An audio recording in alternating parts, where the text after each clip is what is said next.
Hello नमस्कार साथियों, आप सभी का स्वागत है आपके अपने चैनल आरबीआई स्टडी वाला में। दोस्तों, हम लोग पिछले क्लास में कहाँ तक पढ़े थे? इलाहाबाद की संधि तक पढ़े थे। कहाँ तक? इलाहाबाद की संधि तक पढ़े थे।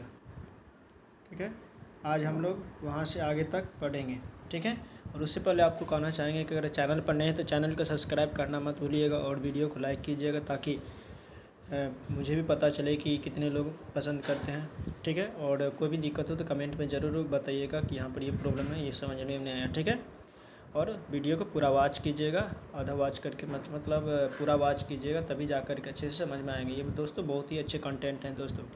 ये बहुत ही एग्ज़ाम में मतलब है कि चाहे हो गया एसएससी हो गया, रेलवे हो गया, या स्टेट पीसीएस या बीपीएससी का टीचर वाला है, जो भी हो सभी में पूछा जाता है, या बिहार पुलिस हो उस सभी में ये थ्योरी का क्वेश्चन है पूछा जाता है। ठीक है दोस्तों, और अपने दोस्तों के साथ भी शेयर कीजिए ताकि उनका भी तैयारी अच्छे से हो सके। ठीक है दोस्तों, इससे पहले का जो वीडियो है वो भी आप लोग देख सकते हैं, प्ले लिस्ट बना हुआ है, वहाँ पर जा कर के आप लोग लिस्ट में जा कर के देख सकते हैं और अपने तैयारी को बेहतर कर सकते हैं। और मेरा ऑब्जेक्टिव का क्लास नहीं देखे हैं तो वो भी जा कर के देख सकते हैं। खान सर का जो हम लोग पढ़ा रहे हैं, इस बिहार एसएससी सीजीएल का जो 4th लेवल का जो आया है, अभी वैकेंसी आया है, फॉर्म ही फिलअप हो रहा है, तो उसका भी तैयारी करवा रहे हैं। ऑब्जेक्टिव क्वेश्चन उसमें होता है, सुबह के टाइम में 10 बजे आता है, तो उसमें भी आप जुड़ करके अपने तैयारी को बेहतर कर सकते हैं। बहुत ही अच्छे से समझाया गया है दोस्तों। मैथ, रीजनिंग, जीके, जीएस सारा चीज़। ठीक है, टोटल 150 क्वेश्चन रहता है। चलिए दोस्तों, आपका ज़्यादा समय नहीं लेते, क्वेश्चन की ओर बढ़ते हैं। हम लोग क्या पढ़ रहे थे? इलाहाबाद की संधि। ठीक है, इलाहाबाद की संधि दो लोगों के बीच में हुआ था, यानी इलाहाबाद की संधि हुआ था 2 बार हुआ था। कितने बार? 2 बार। प्रथम संधि और द्वितीय संधि। फर्स्ट संधि किसके साथ हुआ था? शाह आलम मुग़ल बादशाह शाह आलम द्वितीय के बीच। ठीक है, और द्वितीय संधि किसके बीच हुआ था? बंगाल यानी अवध के नवाब के बीच हुआ था। ठीक है, शुजाउद्दौला के बीच। ठीक है, उसका कुछ पॉइंट है, इसमें बताया गया क्या इस समय यानी कब इलाहाबाद की संधि के समय में Robert Clive east India company की तरफ से बंगाल का गवर्नर था। रॉबर्ट क्लाइव क्या था? ईस्ट इंडिया कंपनी की तरफ से बंगाल का क्या था? गवर्नर था। ठीक है, कब? इलाहाबाद की संधि के समय में। अगला पॉइंट है नजीमुद्दौला बंगाल का नवाब स्वीकार, मतलब नजीमुद्दौला को क्या किया? बंगाल का नवाब स्वीकारा गया और सम्राट को 26 लाख वार्षिक अदा करना पड़ा। यानी कि वहाँ के जो राजा थे उसको क्या करना? 26 लाख वार्षिक अदा करना पड़ा, यानी एक साल में 26 लाख देना होगा।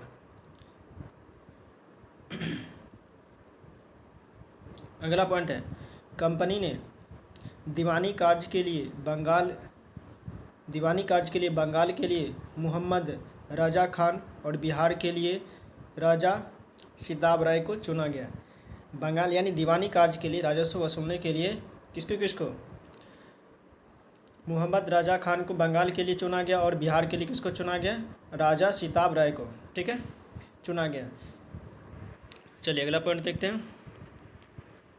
इसके ऊपर वाले ये पढ़ लेते हैं, समझ लेते हैं। ठीक है, उसके बाद क्या है? वांडीवास का युद्ध। ठीक है, वांडीवास का युद्ध, ये वांडीवास जगह है, वहाँ पर हुआ था। वांडीवास का युद्ध कब हुआ था? 1760 ईस्वी में, जनवरी 1760 ईस्वी में। किसके बीच हुआ था? अंग्रेज सर आयरकुट और फ्रांसीसी काउंट डी लाली के मध्य हुआ था। किसके बीच हुआ था? अंग्रेज की तरफ से और फ्रांसीसी की तरफ से हुआ था। अंग्रेज की तरफ से कौन थे? सर आयरकुट, और फ्रांसीसी की तरफ से काउंट डी लाली के बीच हुआ था। ठीक है, इससे पहले वेदरा का युद्ध हुआ था। इससे पहले किसका युद्ध हुआ था? वेदरा का युद्ध हुआ था। वेदरा का युद्ध हुआ था। कब हुआ था बताएंगे? तो वेदरा का युद्ध कब हुआ था? 1759 में, एक साल पहले 1759 में हुआ वेदरा का। और वांडीवास का युद्ध कब हुआ? 1760 ईस्वी में। ठीक है, तो ये वांडीवास के युद्ध में क्या हुआ? पराजित हो गया। कौन पराजित हो गया? फ्रांसीसी पराजित हो गया। ठीक है, उसके बाद अगला है चिलैया वाला युद्ध, 13 जनवरी 1849 ईस्वी को। किसके बीच हुआ था? अंग्रेजी सेना लॉर्ड गफ तथा सिख सेना, अंग्रेजी सेना लॉर्ड गफ और सिख सेना शेर सिंह के बीच हुआ था। किसके बीच हुआ था? अंग्रेजी सेना की तरफ से कौन थे? लॉर्ड गफ, और सिख सेना की तरफ से कौन थे? शेर सिंह, ठीक है, इन दोनों के बीच हुआ था। युद्ध अनिर्णायक थे, यानी अनिर्णायक रहा, कोई जीता नहीं, ठीक है, इसमें से ना कोई जीता ना कोई हारा, ठीक है। आगे, तत्कालीन भारत का गवर्नर जनरल लॉर्ड डलहौजी था। उस समय में जो था तत्कालीन भारत का गवर्नर जनरल कौन था? लॉर्ड डलहौजी। चलिए अगले पॉइंट की ओर बढ़ते हैं। इसके बाद है खुदरा का युद्ध। खुदरा का युद्ध 1795 ईस्वी में इलाहाबाद के निजाम किसके किसके बीच हुआ था? खुदरा का युद्ध कहाँ पर हुआ होगा? हैदराबाद में। तो हैदराबाद के निजाम और मराठा के बीच हुआ था। किसके किसके बीच हुआ था? हैदराबाद के निजाम और मराठा के बीच हुआ था, जिसमें निजाम की हार हो गई। निजाम की क्या हुआ? हार हो गई, यानी पराजय हो गया, ठीक है। दोस्तों मेरा पिछले क्लास का वीडियो नहीं देखे तो वो भी जा करके देख सकते हैं, और वीडियो को लाइक करिएगा और चैनल को सब्सक्राइब कर लीजिएगा।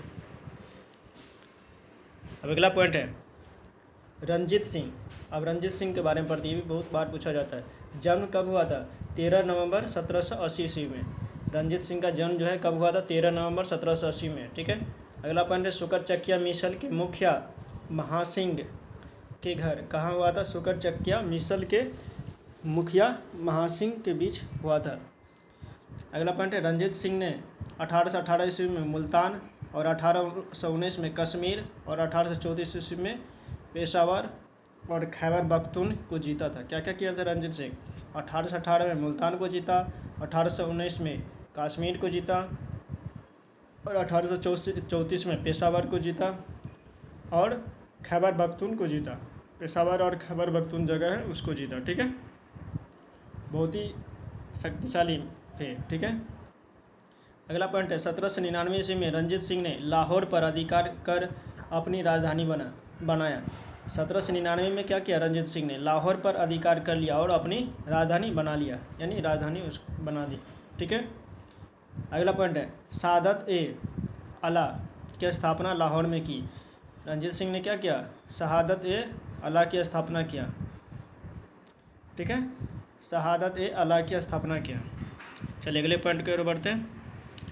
उसके बाद अमृतसर की संधि। अमृतसर की संधि के बारे में पढ़ते हैं। 25 अप्रैल 1809 ईस्वी को गवर्नर जनरल लॉर्ड मिंटो, ठीक है, किसके बीच हुआ था? गवर्नर जनरल लॉर्ड मिंटो और रंजीत सिंह के बीच हुआ था, 25 अप्रैल 1809 ईस्वी को। अगला पॉइंट है चार्ल्स मेटकॉफ तथा रंजीत सिंह के मध्य। किसके चार्ल्स मेटकॉफ और रंजीत सिंह के बीच, ठीक है। और उस समय के गवर्नर जनरल कौन थे? लॉर्ड मिंटो थे, ठीक है। अगला पॉइंट है सतलज नदी को सीमा बनाया गया, यानी सतलज नदी को क्या किया गया? सीमा। जैसे ये है, ये सतलज नदी है, इसको सीमा बनाया गया। इस तरह कौन रहेगा? अंग्रेज का है, और इधर किसका? रंजीत सिंह का है, ठीक है। ऐसा वहाँ पर संधि में हुआ था, ठीक है। सतलज नदी को क्या किया गया? सीमा बनाया गया। अगला पॉइंट है रंजीत सिंह ने सुप्रसिद्ध कोहिनूर हीरा शाह शुजा से प्राप्त हुआ था। रंजीत सिंह को जो है प्रसिद्ध कोहिनूर हीरा किससे प्राप्त हुआ था? शाह शुजा से प्राप्त हुआ था।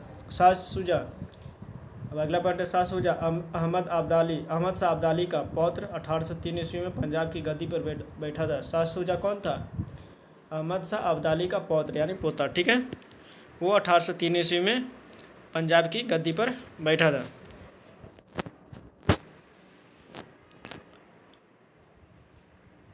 हम लोग क्या पढ़ रहे हैं? क्षेत्रीय राज्य पंजाब के बारे में पढ़ रहे हैं। अगला पॉइंट है 1802 ईस्वी में रंजीत सिंह ने अमृतसर पर विजय प्राप्त की। 1802 ईस्वी में रंजीत सिंह ने क्या किया? अमृतसर पर विजय प्राप्त किया, यानी अमृतसर को जीता, ठीक है। अगला पॉइंट है महाराजा दलीप सिंह सिख साम्राज्य के अंतिम शासक थे। अंतिम शासक कौन थे? सिख साम्राज्य के अंतिम शासक दलीप सिंह, ठीक है। 1843-1849 ईस्वी तक ईसाई धर्म अपना लिया और मृत्यु इंग्लैंड में हो गया। कहाँ पर मृत्यु हुआ? इंग्लैंड में, ठीक है। किस धर्म को स्वीकार किया था? ईसाई धर्म को अपना लिया था, ठीक है। अगला है द्वितीय आंग्ल सिख युद्ध की समाप्ति पर अंग्रेजों द्वारा पंजाब का विलय कर दलीप सिंह को पेंशन देकर के, यानी 4 से 5 लाख वार्षिक पेंशन देकर के कहाँ भेज दिया? ब्रिटेन भेज दिया, ठीक है। किसको भेज दिया? दलीप सिंह को, ठीक है, महाराजा दलीप सिंह को। अगला पॉइंट है लॉर्ड डलहौजी। लॉर्ड डलहौजी को 29 मार्च 1849 ईस्वी की घोषणा द्वारा संपूर्ण पंजाब का विलय कर लिया गया। लॉर्ड डलहौजी के क्या कहा जाता है? डॉक्ट्रिन्स ऑफ लैप्स, यानी ये विलय करने की हड़प नीति लॉर्ड डलहौजी को था। ठीक है, हड़पने का जो नीति था वो किसके पास था? लॉर्ड डलहौजी के पास। ठीक है, अब आगे देखते हैं। पंजाब पर शासन के लिए 3 लोगों की परिषद गठन की। पंजाब पर जो शासन किया जाएगा उसके लिए जीतने के बाद वो जो पंजाब पर शासन करेगा उसके लिए 3 लोगों की परिषद गठन की गई। ए में पहला है हेनरी लॉरेंस को, दूसरा जॉन लॉरेंस और तीसरा है चार्ल्स ग्रेनविन को परिषद का गठन किया गया। ठीक है, चलिए आगे बढ़ते हैं। अब देखते हैं क्षेत्रीय राज्य मैसूर के बारे में। ठीक है,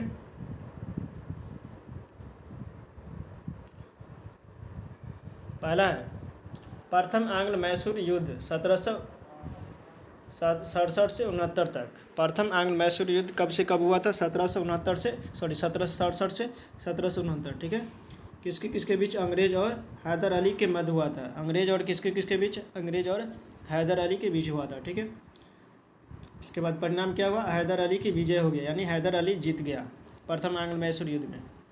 ठीक है, संधि क्या हुआ? मद्रास की संधि हुआ 1769 ईस्वी में, जिसमें निजाम को मराठे अंग्रेज हैदर अली के विरुद्ध सम्मिलित हुए। निजाम मराठे अंग्रेज और हैदर अली के विरुद्ध सम्मिलित हुए। ठीक है, आगे 1755 ईस्वी में हैदर अली ने डिडूगुल पर कब्जा कर लिया। हैदर अली ने डिडूगुल पर कब्जा कर लिया। यहाँ पर एक आधुनिक शस्त्रागार की स्थापना की।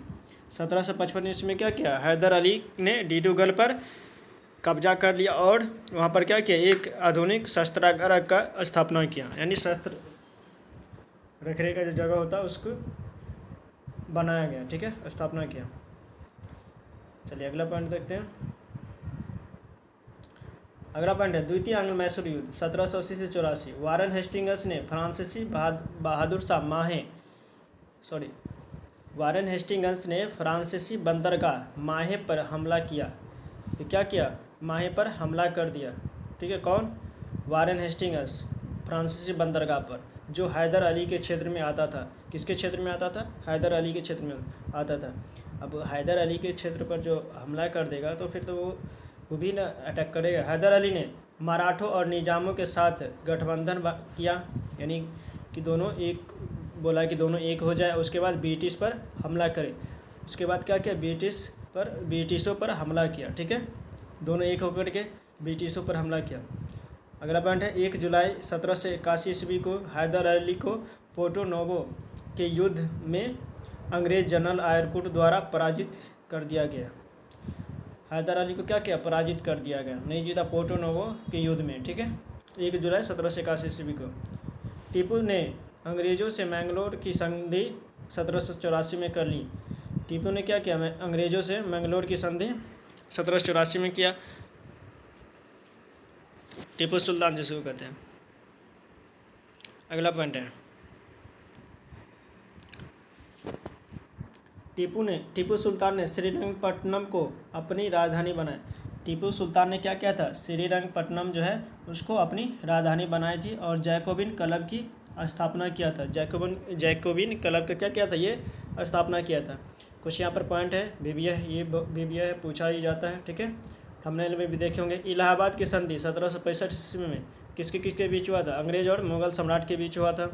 मैंगलोर की संधि 1784 ईस्वी में अंग्रेज और टीपू सुल्तान के बीच हुआ था। सालवाई की संधि 1782 ईस्वी में अंग्रेज और मराठा के बीच हुआ था। मद्रास की संधि 1769 ईस्वी में अंग्रेज और हैदर अली के बीच हुआ था। ठीक है,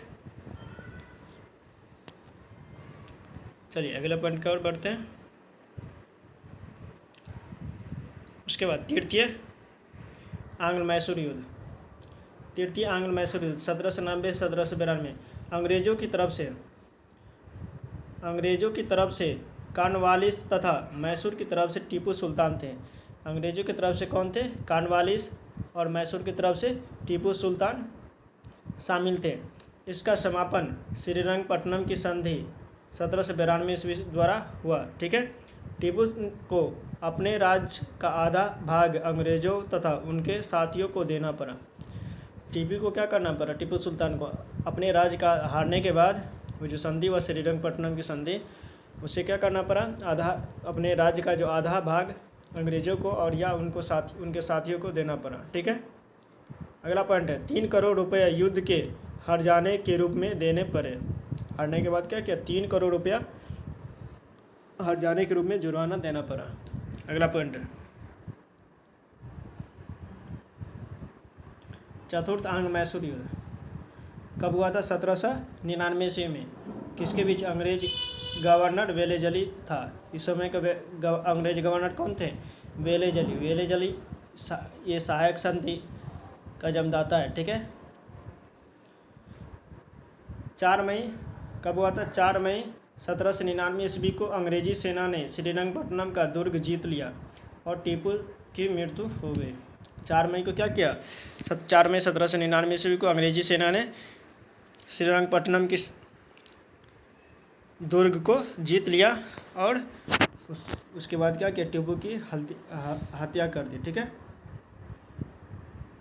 चलिए दोस्तों, क्लास को यहीं पर एंड करते हैं। क्लास आप लोगों को कैसा लगा ज़रूर बताइएगा। चैनल पर नहीं तो चैनल को सब्सक्राइब करना मत भूलिएगा। और मेरा पिछले क्लास का वीडियो है तो वीडियो को देख लीजिएगा और लाइक और कमेंट ज़रूर कीजिएगा। ठीक है दोस्तों, बहुत ही अच्छे कंटेंट ला रहे हैं दोस्तों आप लोगों के लिए। चलिए, चैनल पर मेरा ऑब्जेक्टिव का भी क्लास चल रहा है, वो भी जा कर के देख सकते हैं। चलिए, थैंक्स फॉर वॉचिंग। जय हिंद, जय भारत।